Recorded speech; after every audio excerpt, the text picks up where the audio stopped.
today's topic is favorable and unfavorable ground conditions in ground improvement techniques. We have already seen what are the different types of soils that are present in India. All the soils are not favorable and all the soils are not unfavorable for building up any construction. In such a case, if at all if we encounter an unfavorable condition, then how do we modify it, or what are the unfavorable conditions, whether it is possible for modification or whether it is not possible. We will be covering those topics in today's topic. The next topic is ground improvement potential. What is this ground improvement potential? Generally, we had seen what are the different types of soils that are found in India. All the soils are not suitable. We have checked the properties and to what extent they are distributed and to what height or to what depth they are lying.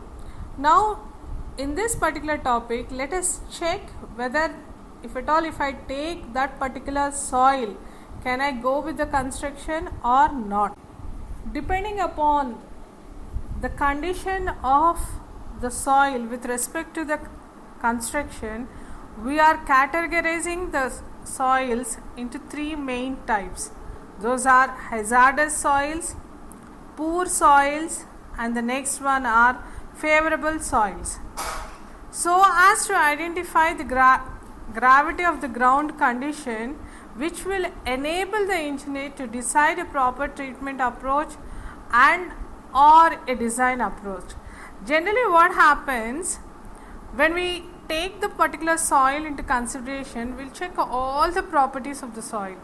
Sometimes the soil may be good, the soil may be poor, and sometimes if at all if I am building any particular construction in that particular soil, the soil may not be good enough to support that particular soil. So depending on that, we'll just check which type of soils are good for construction, or on which soils we can carry out the construction, which soils need treatment, or which soils have to be totally abandoned with respect to the construction. So the performance of the ground with respect to the condition, we have divided the soils into hazardous, poor, and favorable.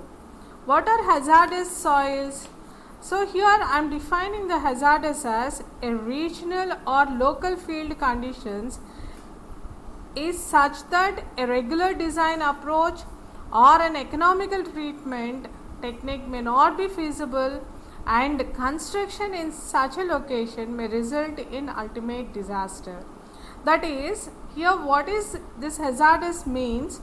See, I cannot carry out a regular design approach, or if at all if I want to go for treatment of that particular soil, the economy may not be, the construction may not be economical. In such a case, what will happen? You cannot go with the regular design, or it is also not economical. So what will we do? If at all if we don't treat that particular soil and if we go on for construction, then that particular construction may not last, or it may fail, or it may collapse. So such particular case, the soil is termed to be hazardous. As far as possible, such locations should be avoided. So if at all if you want, if it is a possibility is there, better to avoid such locations. If it is not possible, then we'll just check into the next conditions. Now what type of soils will come under this hazardous soils? We'll just look into it later. The next soil condition is poor condition. So what is poor condition of the soil? A location condition including regional conditions which may require special design and or special treatment for development. So in this case, generally when compared to this hazardous soils, these particular soils are good enough for construction.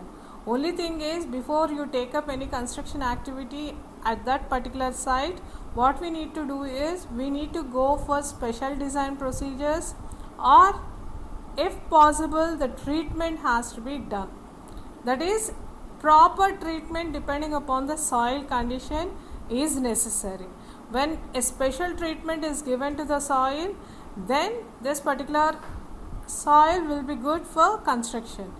Or else, if at all if you are applying some special design procedures, that is like raft foundations or else for pile foundations or well type foundations, depending upon the requirement, when you are going for special designs, then this particular type of soil will be very good. So these type of soils which require a special design and which require a special treatment for development, we are naming such type of soils as poor soils. The next type of soil condition is favorable soil condition. So the name itself indicates that it is very much suitable for our construction. So here I am defining the favorable condition as a local condition including regional conditions for which the normal design and the ground treatments are suitable. So here we don't require any special treatment or any special design. Only thing is we can carry out the activities just using the soil condition however it is at the site. So nothing as such, any treatment or anything is necessary.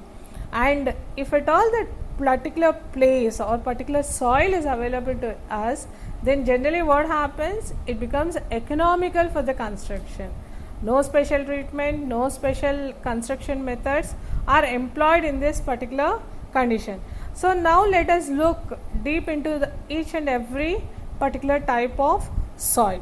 So let us check what are the soils that are hazardous to construction, what are poor soils, what are favorable soils for construction. So hazardous ground conditions. What are hazardous ground conditions? The first one is locations on or in close proximity to faults. So wherever you have a faulty plane, so when it is a faulty plane, the name itself indicates that it can break at any particular instant of time. So if such a faulty plane is found in a particular region, then it is better to abandon that particular soil. It is not good for carrying out the construction on that particular places.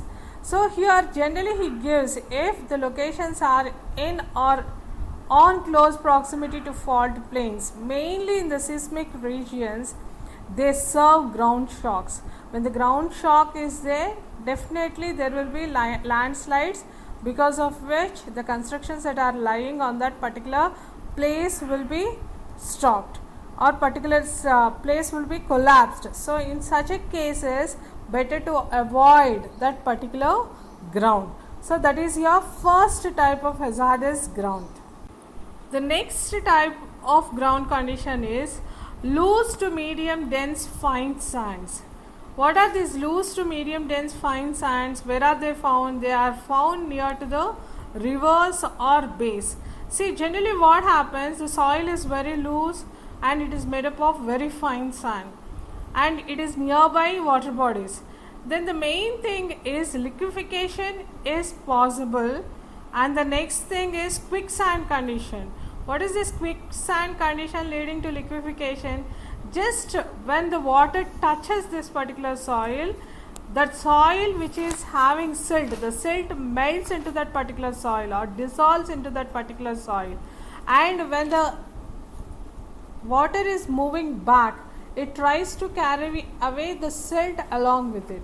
So such soils are never good for construction, and such soils should be totally removed or totally abandoned from construction.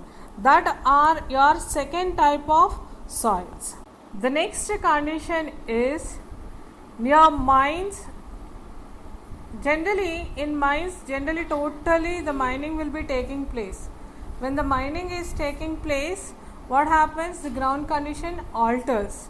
So when the ground condition alters, the nearby adjacent sites totally they get differentiated. The modification of the ground will take place. Whichever are good or whichever doesn't have in its strength, those soils, they change their state because of mining. So that particular ground should be totally removed, or that particular ground should not be used, or nearer to that particular grounds we shouldn't use the soil for construction. And the next case is groundwater condition. See, generally if at a particular place, if groundwater is totally drawn, because when the groundwater is drawn from any particular place enormously, then what happens? Swelling, shrinkage both can take place. So if groundwater is susceptible in that particular regions, then the soil will not be good enough for construction. Swelling is taking, shrinkage is taking, and the groundwater is not present, and slowly because of this capillary rise, or because this is totally removed, movement of land can take place. In all that cases, what happens? The ground collapse condition will exist. So in such a cases, it is better to avoid these particular grounds. Those are grounds collapse may take place due to active mines, and also if groundwater is drawn enormously from adjacent sites. So these places are not feasible for construction, and the treatment of the soil in these areas is very much costlier, and the risk is high. The risk with respect to construction, human life as well as your cost, both will be very much more. So such places should be avoided. Those are your hazardous ground conditions. The next condition is on natural slopes, failure may be sudden, occur more in moist climates. See, when the natural sloping ground is there, and if there is a moist climate, then in such a places what may happen is failure may be sudden, and in such a places construction should not be done. When the failure is taking time, there can be very low risk of human life. When the risk for human life is sudden, when the people cannot move out of their house, then the risk of life will be more. In such a places, generally don't go for construction. The next thing is floodplains. What are these floodplains? So during the monsoons, every time they are subjected to more of floods. When the floods are coming more, then what happens? Generally the surface conditions will not be normal. The groundwater will be there, and the water table will be always rising, and on the surface you can find more of water. So this particular plains should be avoided.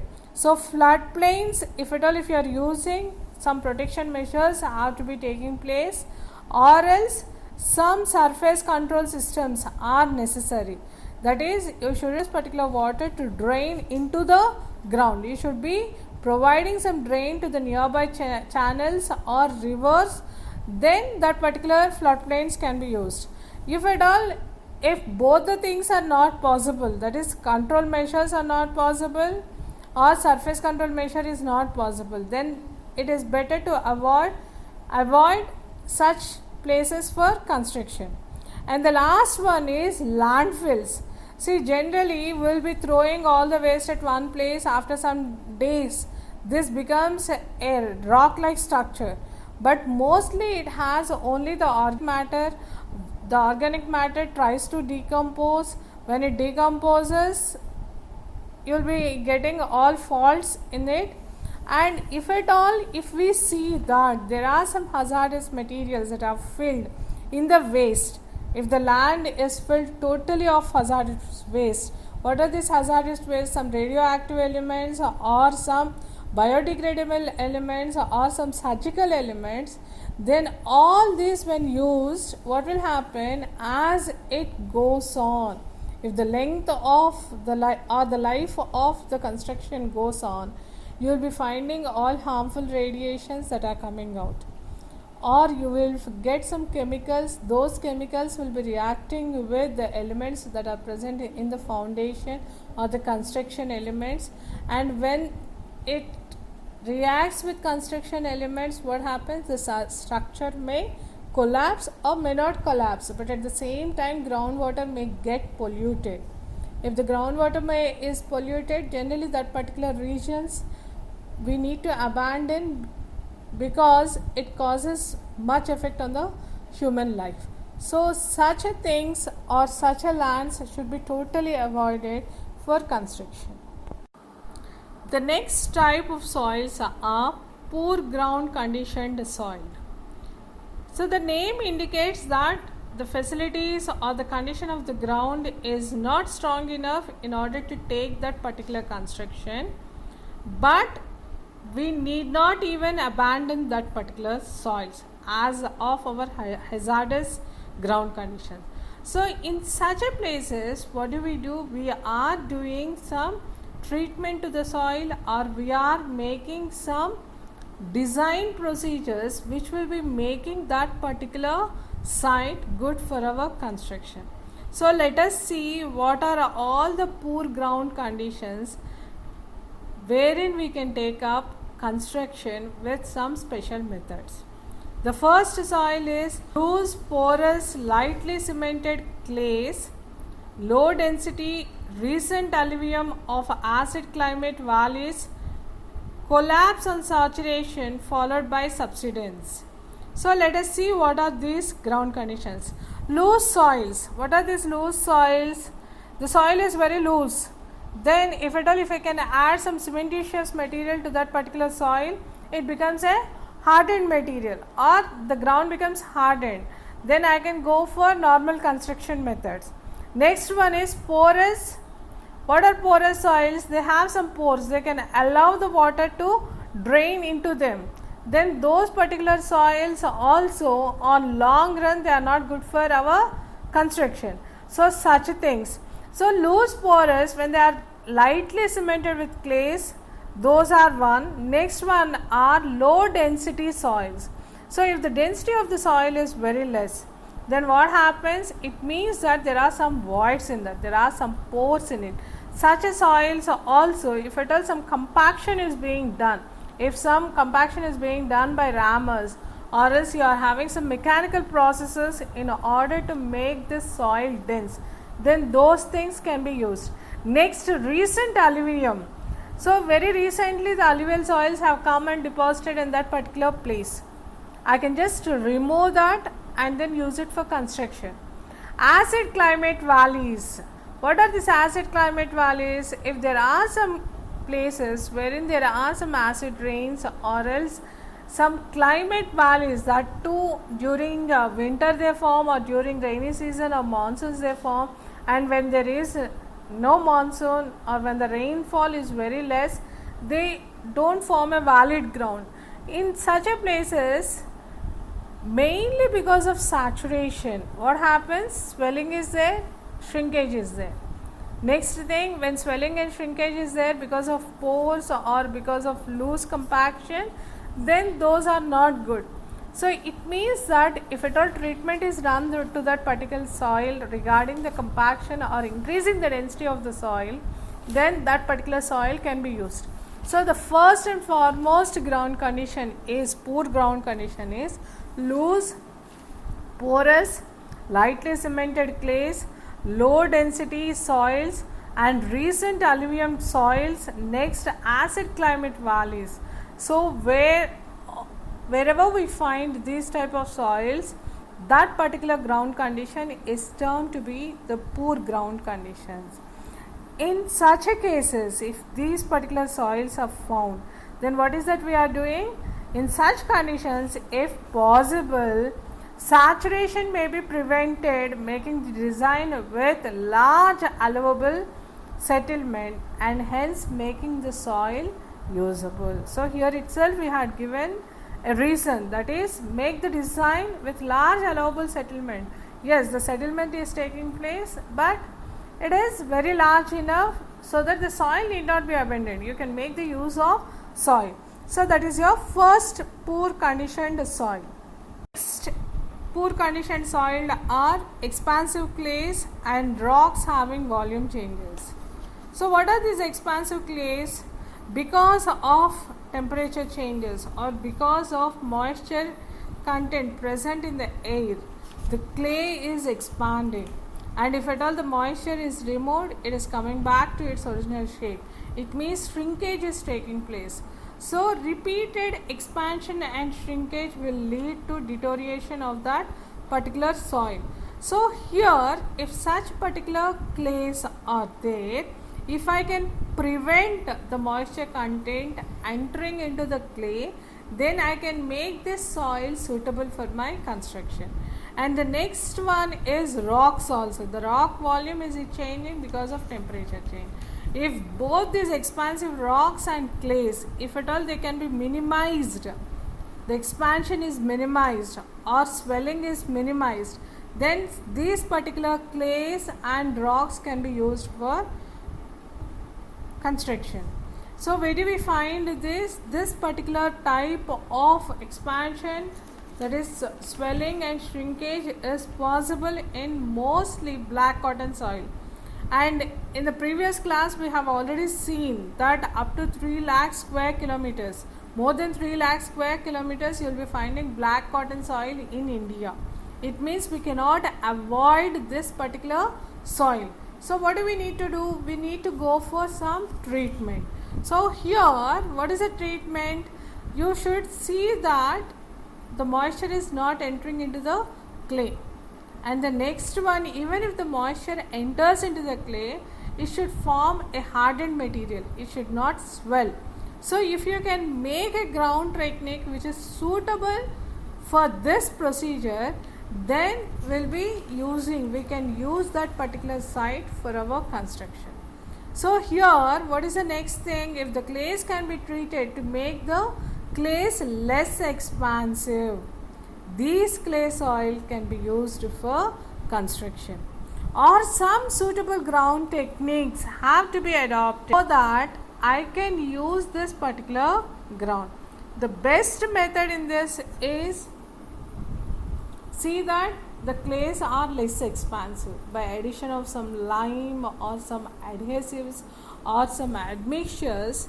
When we are adding to the clay, generally it becomes less expansive. Let us see what are the different methods in the next class.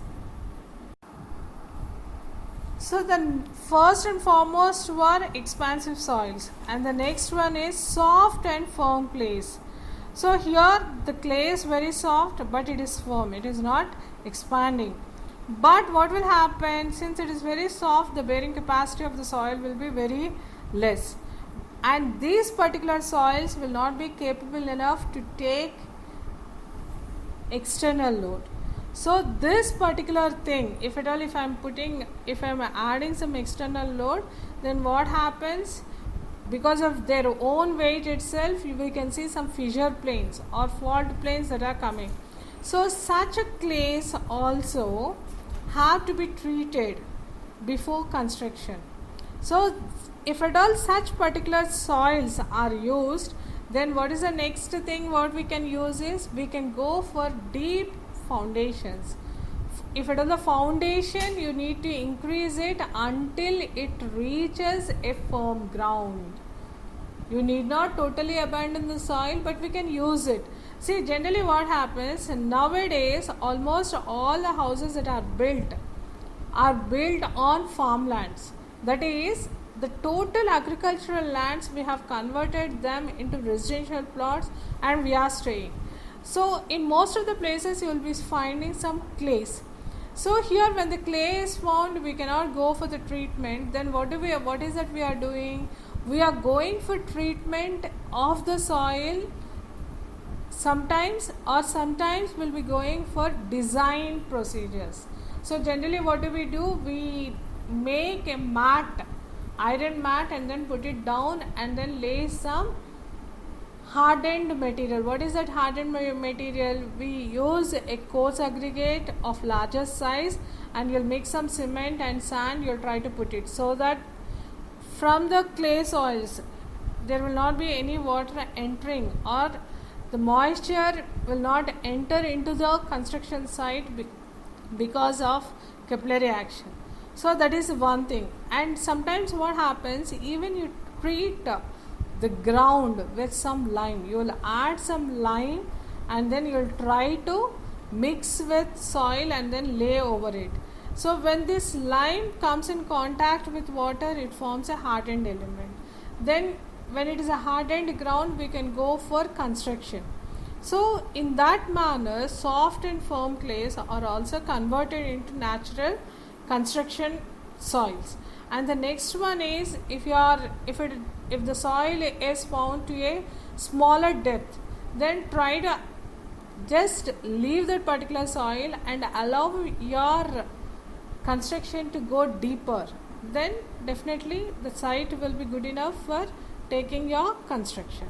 So in both the cases we can use it. So these are soft clays. The next type of poor soils are organic soils. So these organic soils, they are highly compressible.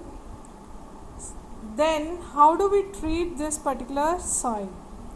So when the soils are compressible, those soils are not good for construction. When the soil contains organic matter, then what happens? The soil decomposes. When the soil decomposes, mostly more number of gases will be coming out. These gases, they may act the construction materials. That is, they may react with chemical elements like sand, or it may even react with steel and then make them lose their property.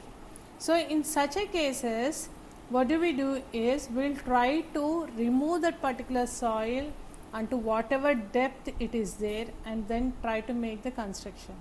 So here, when the organic soils are compressible, we'll first check what is the depth of organic soil. If the depth of organic soil is very less, then what is, we'll try to remove that soil and replace it. If it is not possible, then what we'll try to find some improvement techniques, or we'll try to do some design techniques which will be helpful for making that particular ground feasible, or we'll try to go deep inside. That is, we try to make deep foundations which will make the condition of the soil good enough for construction. So that is regarding organic soils. The next poor soils are loose sand and silts. So here the sand itself is very loose. It means it has got some spaces. So because of that property, or because of having spaces in between, that particular ground is not suitable for construction. In such a place or in such a condition, what is, we'll try to remove that spaces. How do we remove that particular soil spaces? Just we'll try to water it and then try to do some compaction with rammers. When we do this, then what happens?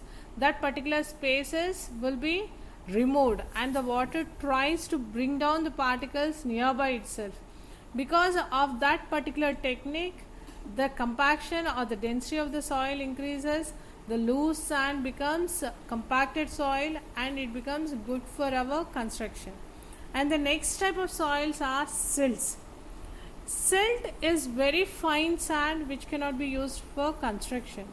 So these silts generally have the cementing property in them.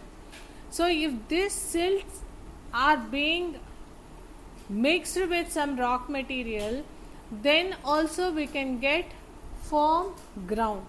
Then because of this firm ground, you can use that particular soil for construction. So when there is loose sand and silts, when we follow the process of compaction, either by mechanical means or by normal means, then we can use that particular soil for construction. Or else you can even take up constant deep foundation. That is, when you take up deep foundation also, that is, you are just leaving this loose sands and silts, and you are going deep into that, wherein you can find the bedrock to be having great safe bearing capacity or good safe bearing capacity. Until that place we want to go for the foundation. So in such a process also we can use this loose sand and silt. So the next poor soils what we have seen is loose sand and silt. The next condition of the ground is favorable ground conditions. So till now we have seen what are the type of soils that have to be abandoned for construction. Those are your hazardous soil conditions. Next we had seen poor soils, that is which are not suitable for construction under normal conditions, but on treatment with proper ground improvement techniques, those particular soils are becoming good for construction. So we have seen all those types of soils. Now what is the next thing? The next thing is favorable ground conditions. Which type of soil is good for our construction? Let us check what are the favorable ground conditions. So in favorable ground conditions we have the first type of soils are cohesive granular soils. So these cohesive granular soils, the name itself indicates that those are cohesive soils, and also they have some granular materials, means the rock material is not soil type, it has got some rock mass which is having a particular size. Then these particular soils you are going to call them as cohesive soils. Might be whenever we construct in this particular type of soils, because of friction the structure may last for a longer time, or it can provide a very good ground condition. So cohesive granular soils, how are these? These are relatively strong and they have good supporting medium. For what type of structures? It is suitable for all type of structures, whether it is moderate foundations or heavy loaded foundations. For any type of loading, when the soil is cohesive and if it is having granular, then this particular soil is very good for moderate to heavy loaded foundations. The next type of soil what you have in this is cohesionless granular soils. What are these cohesionless granular soils? They are from medium dense to dense sands. And what do they have? They have sand gravel mixtures. And these particular soils are very good for foundations and they can resist any type of loading on them. So because of this, what do they have? They have very high bearing capacity. So they are very good for heavy loading conditions. So such soils are cohesionless granular soils. These soils are good. The next one is shallow rock without any discontinuities. So there is a rock material. Rock material is a very good construction element as well as it is a very good foundation, and the rock is very shallow. That is, after a certain depth you are finding this rock, then this acts as a very good bedrock and it is very good for your foundation.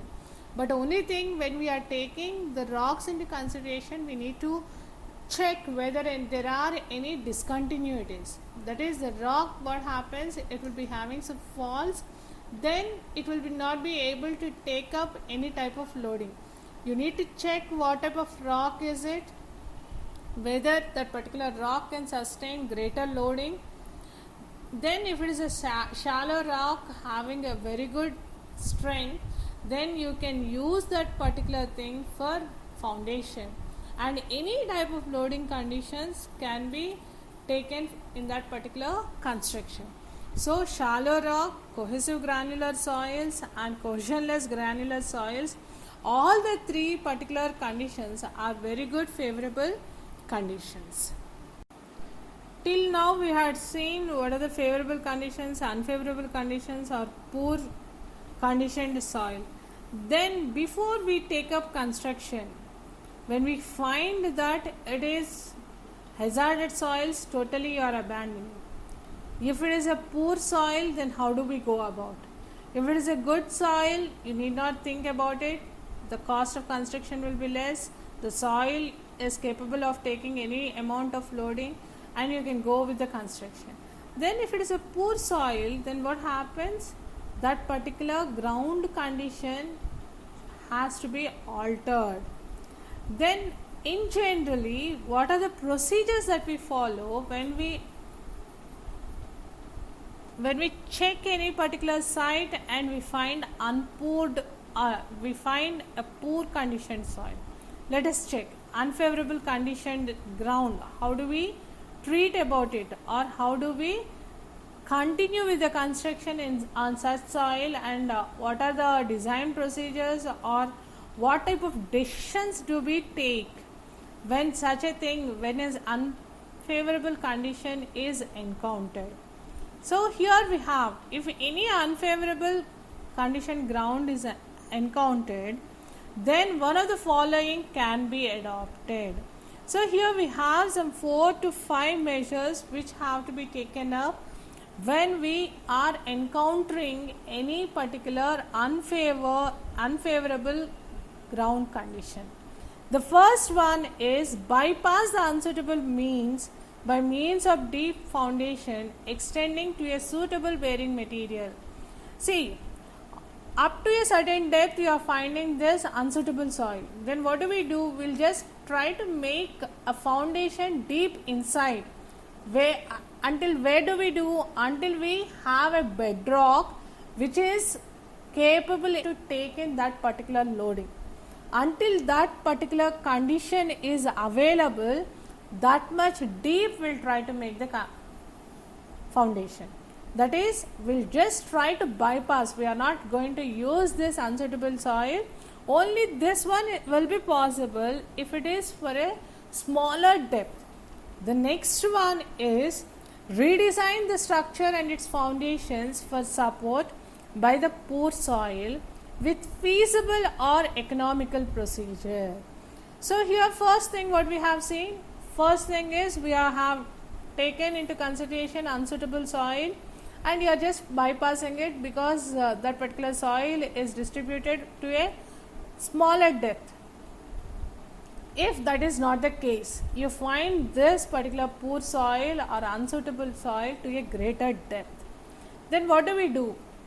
Generally, the normal procedures of design will not be applicable in that particular soil condition. So what do? We go for redesigning the structure.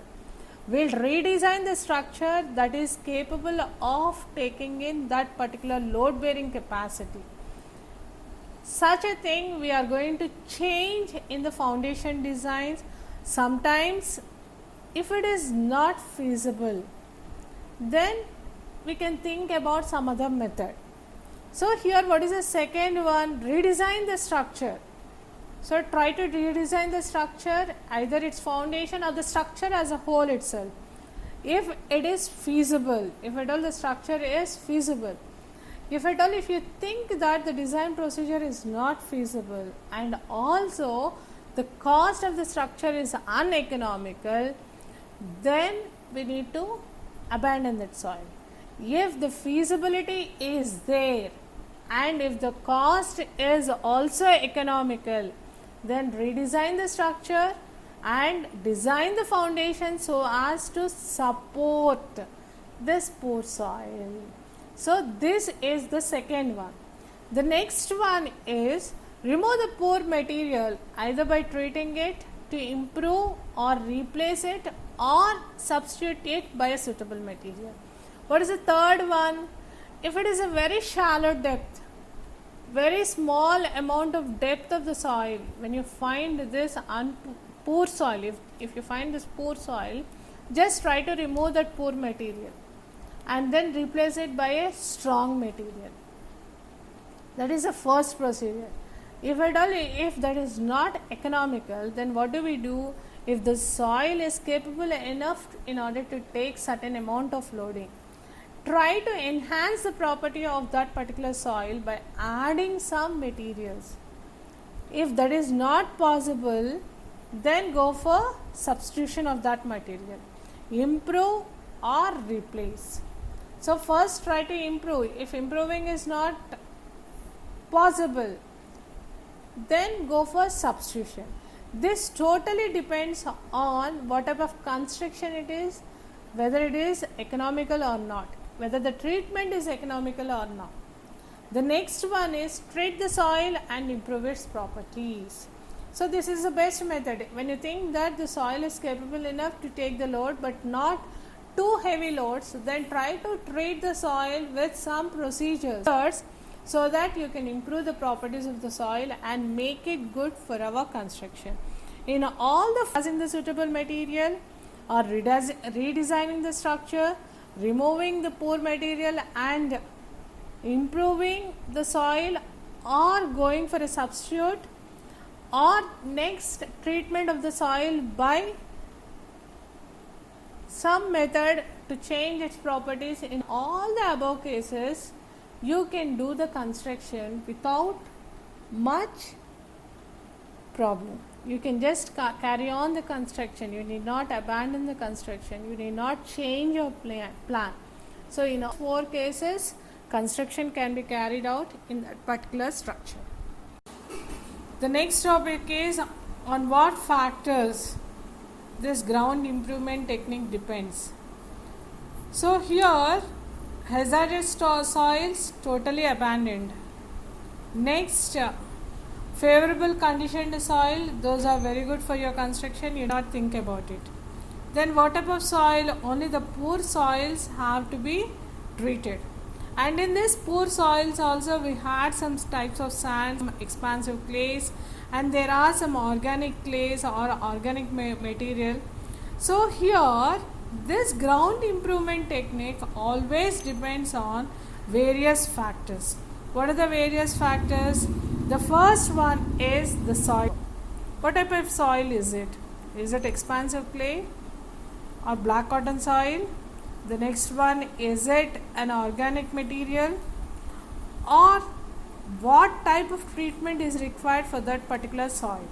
So this has to be kept in mind. So the first one is soil type.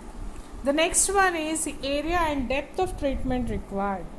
So in the before slides we have already seen that if it is possible, try to bypass that particular material and go for deep foundations. So here in the second point what we discuss is the area and the depth of treatment. To what depth has this particular soil increased or it is being present, and how much area of the soil has to be treated. Next is the type of structure and the load distribution. See, generally in the first classes itself we have already seen that if the structure is a temporary structure, we need not even go for soil investigation. And if the structure is a very small structure having very less amount of load, then also we need not go for ground investigation. If you want the structure, if you think the structure is heavily loaded, and if you want the structure to be permanent, if you want the structure to be sustainable to all the natural calamities, then ground improvement is necessary. So before we take up the construction, you need to think whether that particular construction, what type of construction is it, and what type of loads will be coming onto it. If it is a pavement, then it will be always dynamic loading will be taking place, or the vehicular load will be acting. If it is a factory, then dynamic loading, impact loading, all will be acting. So here we need to be cautious of what type of structure and what type of loading will be coming onto the structure. The next one are the soil properties. So we have different poor soils. In that particular soil, poor soil also, what are the main properties which have to be treated and what are the properties that can be bypassed. So both the things have to be kept into consideration. Next one is permissible settlement. So as with the age of the building, settlement is also possible, and if this settlement is equal settlement on all the sides, if it is not a differential settlement, then also the structure can be safe. So here, what is a permissible settlement for that particular structure we need to consider. Next one is material availability. So we have said that these are poor soils. In order to treat those poor soils, what are the materials that are required? Because of that material requirement, how much is the construction cost going on? Is that particular material also locally available? If it is not available, how much will be the transportation cost? And from where do we need to procure that? So that all should be first itself taken care. The next one is availability of skill and equipment. Yes, we know the soil properties, we know about the materials, and if those materials are also locally available, and if the soil can be treated, then what do we need to think about? We need to think about with what skill you need to treat that soil, and what are the equipments that are necessary, because in all the cases man himself cannot be doing that particular work. So here we need to check what is the availability of skill as well as the equipment. The next one is environmental conditions. How is the climate in that particular place, and what type of buildings are existing in that particular site, and if you are doing any of these particular methods, are the constructions surrounding that particular area also getting disturbed, and what is the impact of the treatment what you are doing on the soil, making that particular soil on the environment, whether it is causing air pollution or whether it is doing some water pollution or whether it is causing any other effect. All that should be considered. So that is your environmental conditions. The next one is local experiences and preferences. See, generally when the civil engineer gets into the site, what he first checks is, he checks for the local buildings, how the local buildings are there, whether any cracks are there, and what type of constructions are being followed. So here when we are doing some improvement to the soil, we'll first check what are the procedures that are followed by the local people, and while following that local procedures, what are the experiences of all those people, and what are the preferences they have made. So depending on all that, we'll try to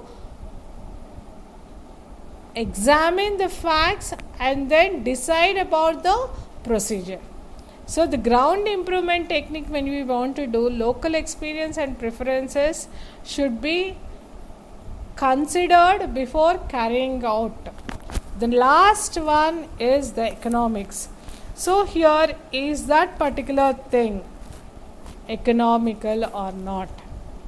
If the ground I am going to improve and make the construction, am I going to get benefited?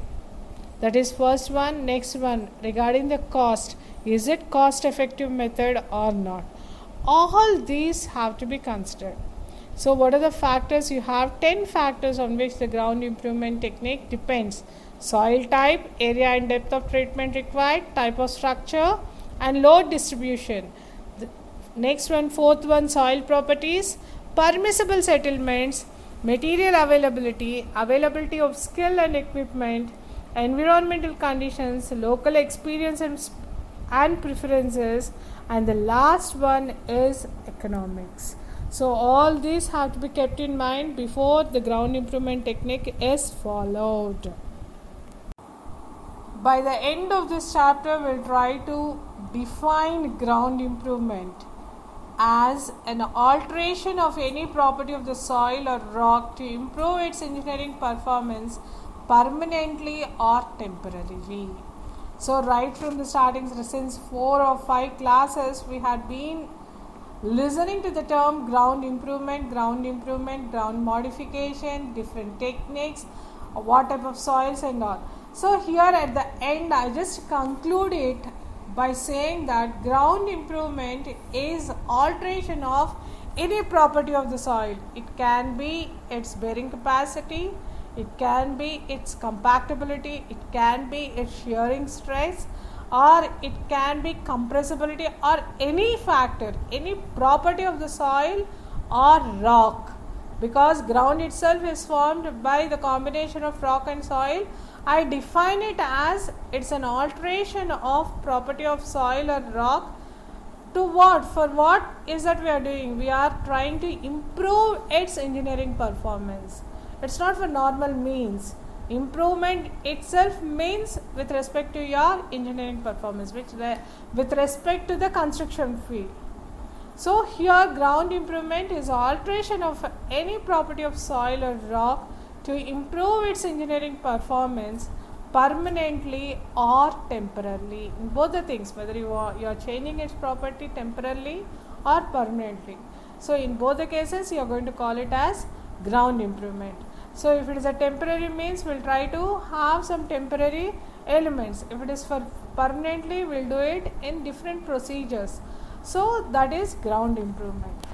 So with this we will come to the end of the chapter. So to consolidate, what are all the topics we have learned today? What is ground modification? Yes. The next one are what type of soils, that is hazarded soils with respect to the what type of soils with respect to construction.